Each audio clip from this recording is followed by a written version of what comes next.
தமிழக ஆளுநர் இன்று ஆளுநர் உரை என்னம்மா தமிழக ஆளுநர் இன்று சட்டப்பேரவையில் ஆளுநர் உரையாற்ற வந்தபொழுது ஜனநாயகத்தின் அடிப்படையில் அவருக்கு நாங்கள் எதிர்ப்பு தெரிவித்திருக்கிறோம். கருப்பு பேட்ஜ் அணிந்து தொடர்ந்து தமிழ்நாட்டு நலனில் அக்கறை இல்லாத ஆளுநராக இருக்கிறார். அக்கறை இல்லை என்றாலும் பரவாயில்லை, எதிரான நிலையை எடுக்கிறார். மும்மொழி கொள்கையை ஆதரிக்கிறார். தேசிய கல்விக் கொள்கையை கொண்டு வர வேண்டும் என்று அதை ஆதரித்து பேசுகிறார்.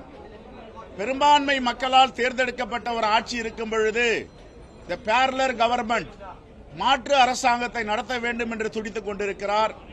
இது கூட்டாட்சி தத்துவத்திற்கு எதிரானது, ஜனநாயகத்திற்கு எதிரானது. இப்படிப்பட்ட செயலை தொடர்ந்து மேதகு ஆளுநர் RN ரவி அவர்கள் தமிழ்நாட்டு மக்களுடைய நலனில் அக்கறை இல்லாத ஆளுநராக இருக்கிறார். இப்பொழுது அண்ணா பல்கலைக்கழகத்தில் ஒரு நடக்கக்கூடாத சம்பவம், துயர சம்பவம், அவமானகரமான சம்பவம் நடந்திருக்கிறது. இதற்கு என்ன காரணம்? அண்ணா பல்கலைக்கழகம் உட்பட பல பல்கலைக்கழகங்களில் துணைவேந்தர் இல்லை.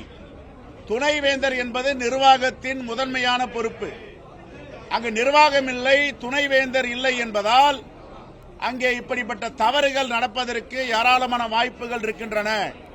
எதற்கு துணைவேந்தரை நியமிப்பதற்கு மறுதளிக்கிறார் ஆளுநர். இரண்டாவதாக, அவர் எடுக்கும் ஒரு செயலும் தமிழ்நாட்டு மக்களுக்கு எதிராக இருக்கிறது.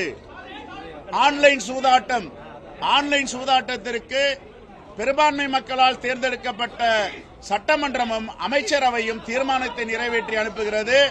அதற்கு இசைவு தர மறுக்கிறார். நீட்டுக்கு வேண்டாம் என்று சொன்னால் நீட்டு தேர்வுக்கு ஆதரவாக இருக்கிறார். இப்படி பல விஷயங்களில தமிழ்நாட்டு கலாச்சாரத்துக்கு எதிராக பேசி வருகிறார்.